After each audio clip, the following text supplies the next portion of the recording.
Hacer que los niños construyan un jardín con Play-Doh es una actividad divertida que ayuda a promover el trabajo en equipo.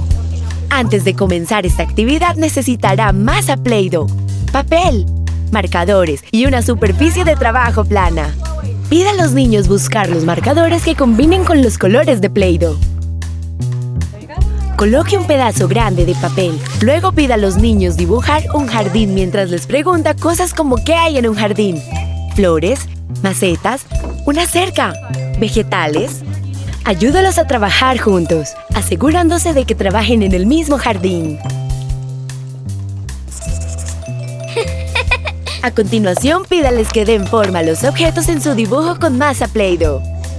Observe mientras ellos transforman su dibujo en un colorido jardín en 3D con Play-Doh. Asegúrese de recordarles que necesitaron de la colaboración de todos para hacer su jardín Play-Doh.